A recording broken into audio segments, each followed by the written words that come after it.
Bueno, muy buenos días. En primer lugar, agradecer al doctor Morales y a todos los académicos que son, para mí es un honor en realidad estar frente a mis profesores y académicos de tocar un tema que no necesariamente es médico, sino que hay la oportunidad de conversar sobre todo de las vivencias que uno tiene como médico en el desarrollo de su profesión y eso también lo traduce en un lenguaje literario.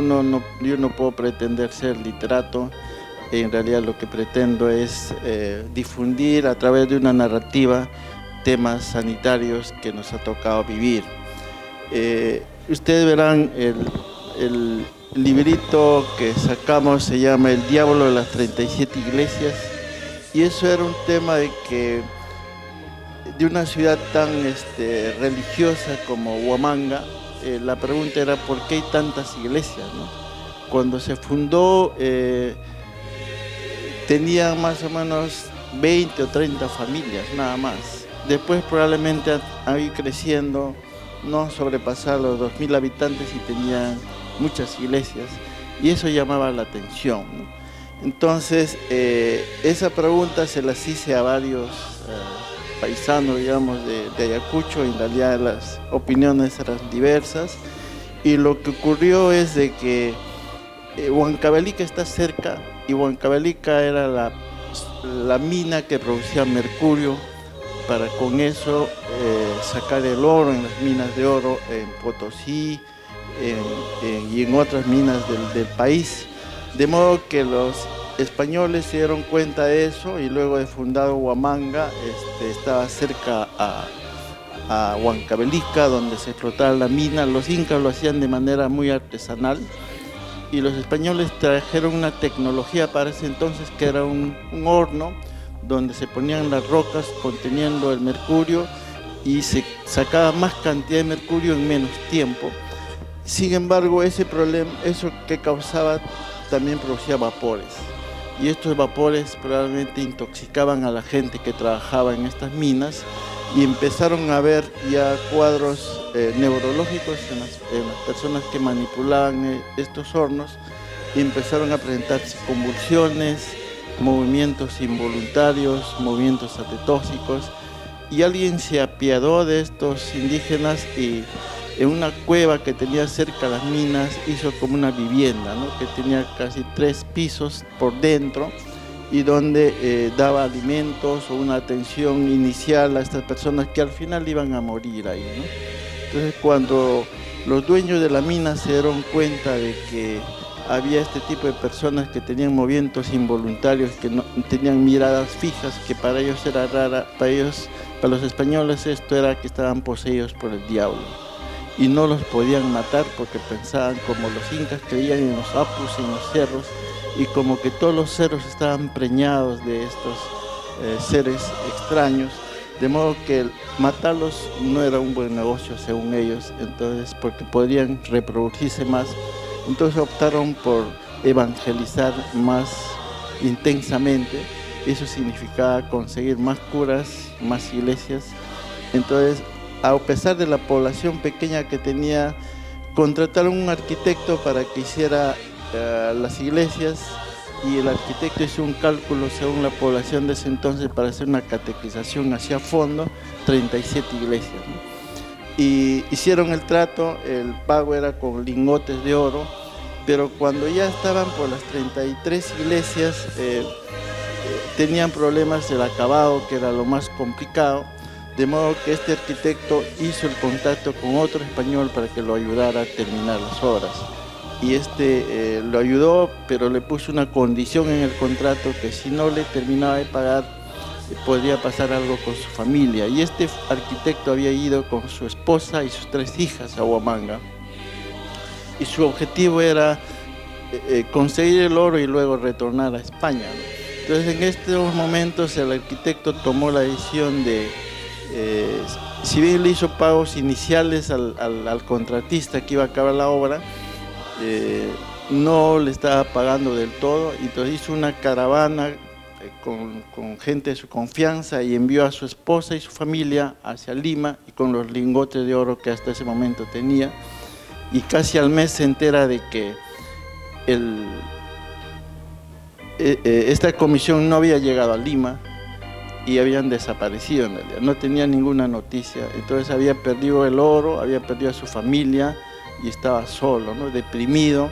Así que se dedicó 2 o 3 días a libar licor, vino, aguardiente, y pretendía suicidarse. Pero después se dio cuenta que esa no era una buena idea y un día domingo tomó licor y se fue a la iglesia a insultar y a mandar diatribas al cura y a todos los que estaban presentes en esa iglesia. Y en ese entonces la Santa Inquisición se estaba instaurando en Ayacucho, así que lo capturaron a este arquitecto, lo juzgaron rápidamente y lo condenaron a la horca, ¿no? Y acá ven ustedes, este es el convento de Santo Domingo, donde se ve todavía los rezagos de la colonia donde colgaban a los herejes, y en la parte superior de estos arcos lo colgaron a este arquitecto, ¿no? Y cuando el arquitecto fue ahorcado por la Santa Inquisición, no había cumplido su contrato, no habían solamente 33 iglesias, no las 37 que había pactado. Y por eso se dice que en Ayacucho hay 33 iglesias y no 37. Bueno, eso es un resumen, digamos, de esta narrativa, que es una especie de cuento. A veces las personas que les cuento esto piensan que es una historia y en realidad no es una historia, sino es una realidad que tiene, o mejor dicho, es un cuento que parte de algunos hechos reales, de que la intoxicación por mercurio sí existió, y una manifestación de esas son las danzas de las tijeras. Entonces ustedes han tenido oportunidad de ver la danza de las tijeras, son movimientos involuntarios, convulsiones, y eso ha sido una incorporación de estos hallazgos clínicos, digamos, que hacía la población, que lo incorporó dentro del folclore. Y en Puno incluso hay una danza que es un poco conocida, que es la danza del pene, porque el mercurio también produce priapismo. Y ellos notaron eso y era doloroso, y eso también lo representan en un baile, ¿no? Un poco recoge ese tema de la intoxicación mercurio, que sigue siendo un problema ambiental hasta la fecha, ¿no? La siguiente.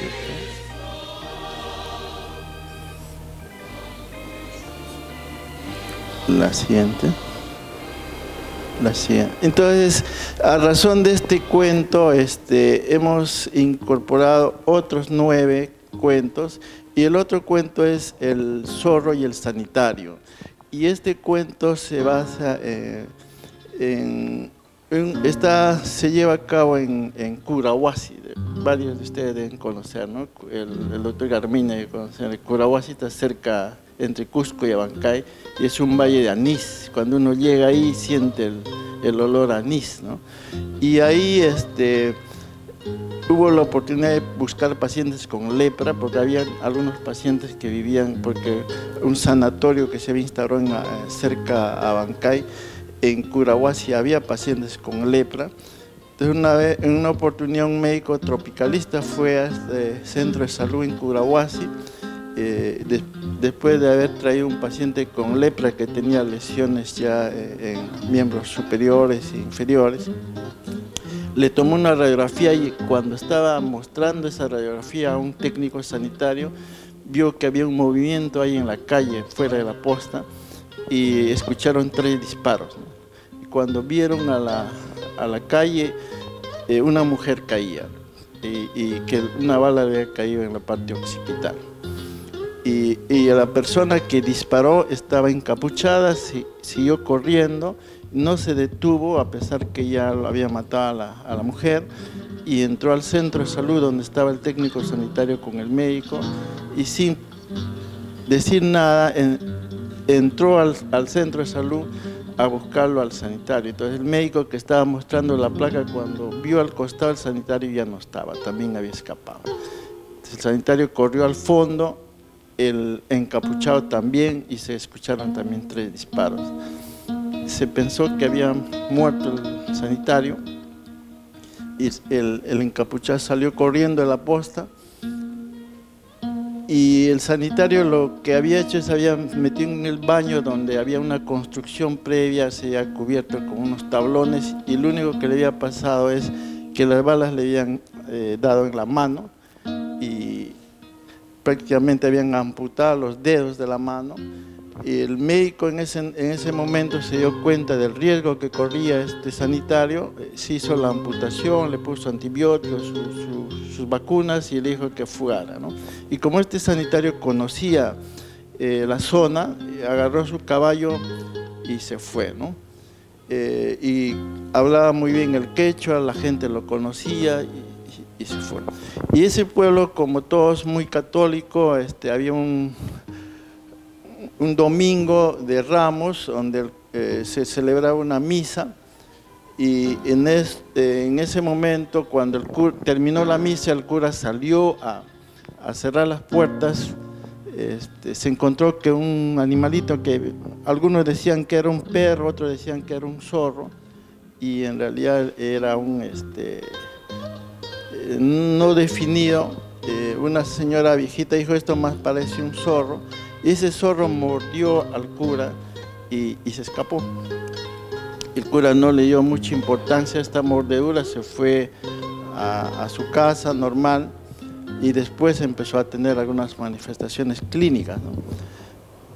Y luego lo que ocurrió es de que en esa comunidad existía una viuda blanca, ¿no? ¿Y qué es una viuda blanca? No sé si alguien sabe que la viuda negra es porque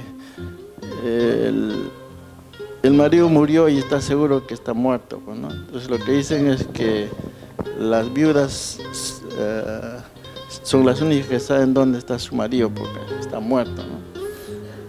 Pero la viuda blanca es una idea que viene de la Segunda Guerra Mundial donde Italia quedó devastada, sobre todo el sur, y muy pobre, entonces todos los varones iban al norte a buscar trabajo y dejaban a sus mujeres y regresaban cada año. Y en ese tiempo las mujeres estaban solas, sin marido, pero sus maridos estaban vivos, ¿no? Eran estas viudas blancas. Entonces, lo que ocurría acá en esta zona es que había una viuda blanca, ¿no? Que tenía un marido que era un técnico que trabajaba en una zona petrolera y regresaba cada 3 o cada 6 meses y mientras tanto tenía aventuras, ¿no? Y una de las aventuras que frecuentemente en realidad la tenía era con el párroco de esa comunidad y eventualmente el sanitario también iba a visitar a esta dama. Y eso hizo de que el párroco estaba muy celoso y quiso matar a los dos, ¿no? Y eso es lo que hizo. Entonces la historia es de que este sanitario, como tenía temor a ser muerto, vivió en una zona rural, criaba gallinas y todos los zorros lo visitaban.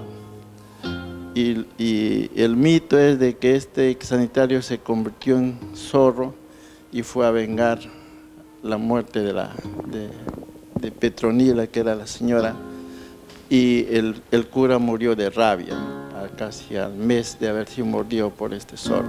Esa es un poco la historia de este cuento, el zorro y el sanitario. La siguiente.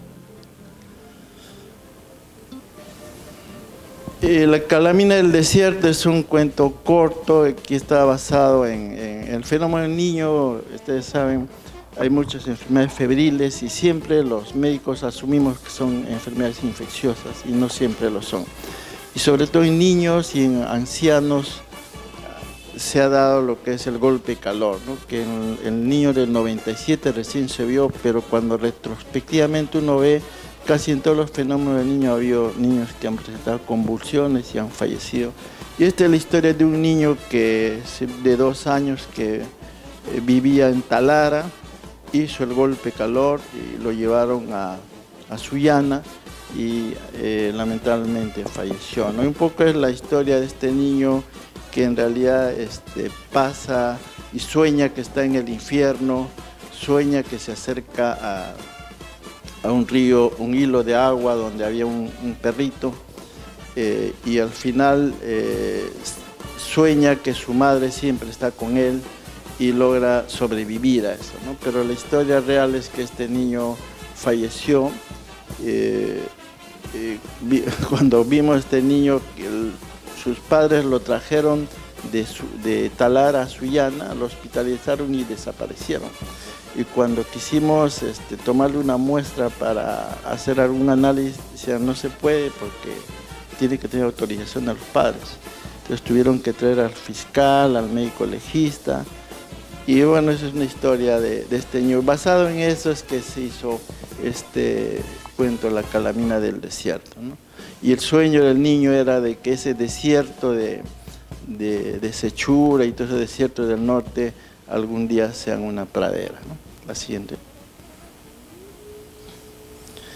Este cuento, Las Venas del Alma, está basado en pacientes que vinieron en las décadas de los 80, que regresaban con una enfermedad desconocida y generalmente morían con diarreas crónicas o con tuberculosis. Y la historia de un músico muy alegre, él, que llegó a un hospital de Lima, y igualmente fue a su cama una noche, vio que alguien ponía algo en el endovenoso, le dio un sueño tan intenso que nunca más despertó. Y la historia de esto está basado en pacientes que cuando apareció el SIDA solamente se presentaba en pacientes varones homosexuales, entonces estaba muy ligado a la homosexualidad este problema infeccioso, y había personas que tenían un pensamiento totalmente adverso a esta conducta, y habían pacientes que fallecían entre las 2 y las 3 de la mañana. 6 pacientes casi consecutivamente murieron a esa hora, y no había un problema médico que explicara por qué estos pacientes morían tan abruptamente, porque sí tenían diarreas crónicas, tenían tos crónica, pero no era para morir abruptamente o súbitamente. Y eso ocurrió consecutivamente, ¿no? Y eso hizo pensar también que algo estaba pasando acá, y lo que ocurría es que había una mujer que su hermano había fallecido por esta enfermedad, y esta persona tenía un odio y actuaba con venganza a todos aquellos que tenían esta infección porque los asociaba con la homosexualidad, y es que les administraba insulina endovenoso, y fallecían bruscamente y amanecían muertos, ¿no? Pero en esa época, como no se conocía mucho de la enfermedad, se pensaba que una de las formas de presentación podría ser estas muertes súbitas en estos pacientes. Es un poco lo que yo les estoy contando, es la motivación que ha llevado a escribir, y tendrán la oportunidad, si tienen un tiempito, de leer el cuento, ¿no? La siguiente.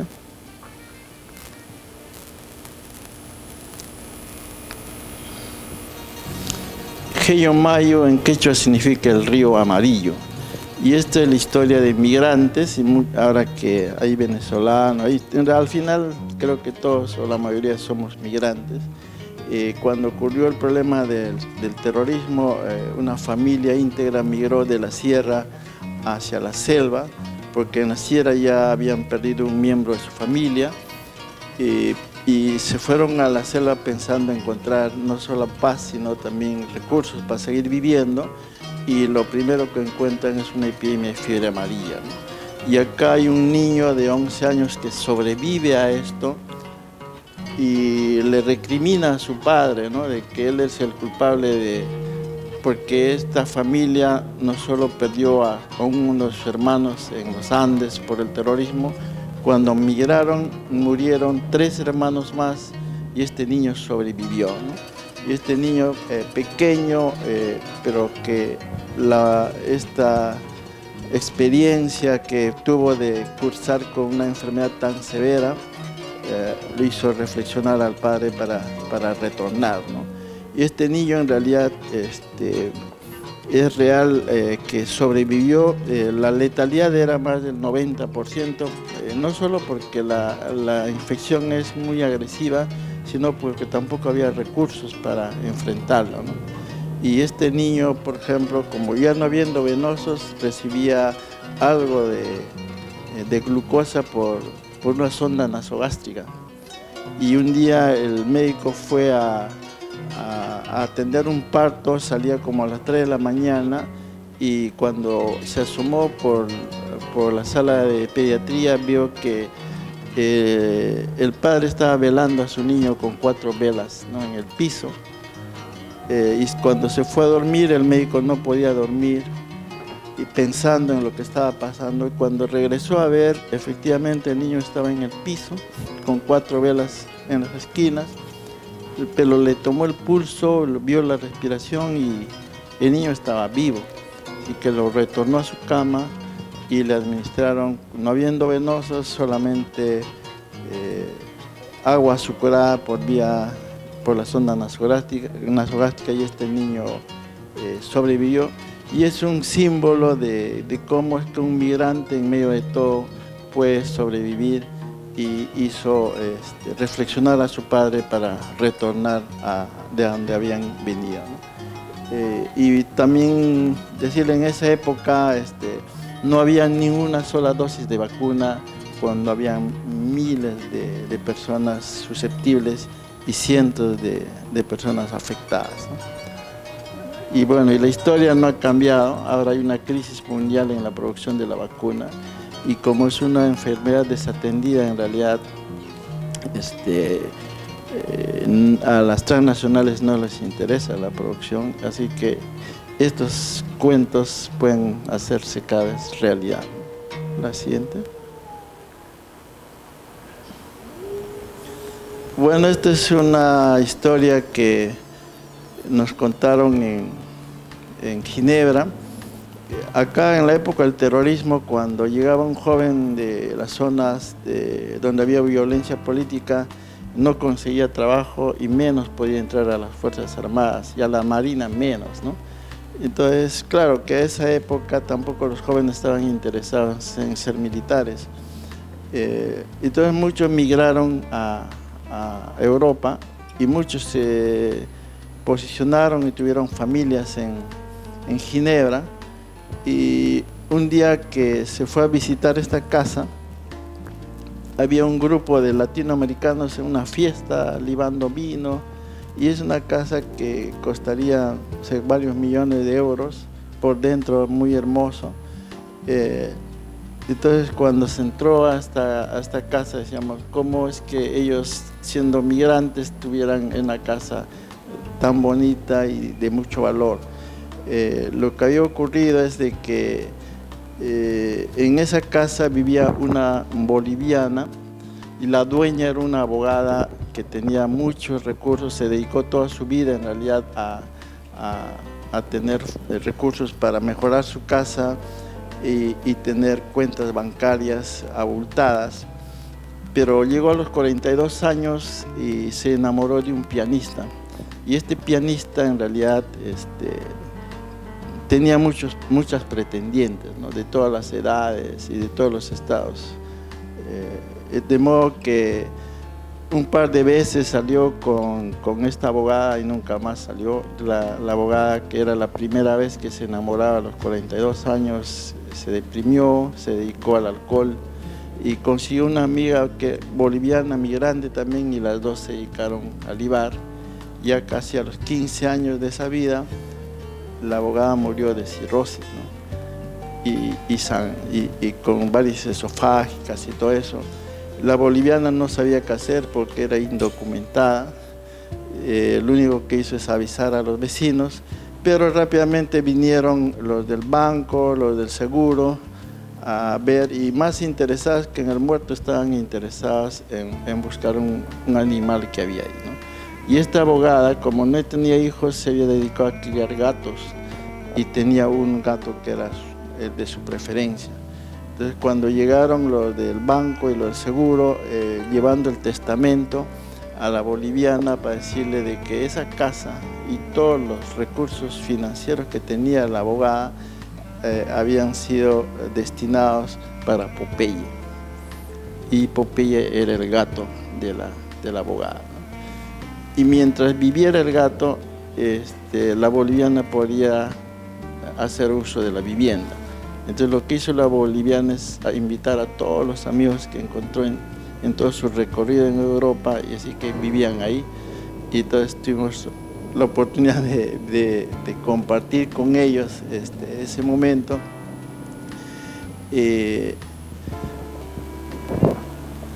La verdad es que cuando contaron esa historia me pareció un cuento, ¿no? Pero mucho de eso es realidad. Y también se describe en este cuento la soledad que viven las personas cuando están en zonas alejadas, y cómo son esos mecanismos de sobrevivencia de las personas que tratan de enfrentar no solamente la carencia material, sino también las carencias espirituales, ¿no? La siguiente.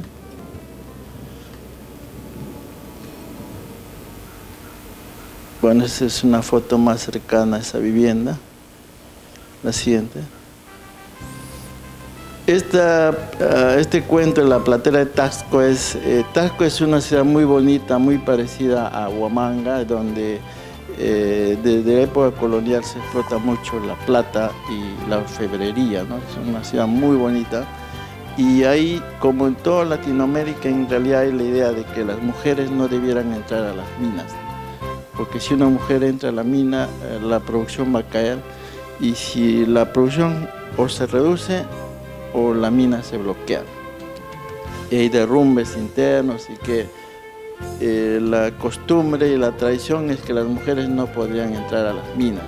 Ahora ya hay ingenieras de minas, ¿no? Que de repente son mejores que los varones, pero en esas épocas era. Entonces, esta historia trata un poco de la vida de una mujer que había logrado entrar a esas minas, y había, contrariamente a lo que se pensaba, aumentó la producción, hubo un incremento a la exportación de productos hechos de plata, etc. Pero al final también tiene un feliz, un final donde la mujer muere, ¿no? Y esta es una foto que está en la carátula del cuento, que es de la Santa Inquisición de México, donde este esqueleto que representa la muerte tiene en la mano un reloj de arena, ¿no? Y que representa la vida, que la vida empieza y se va a terminar en algún momento.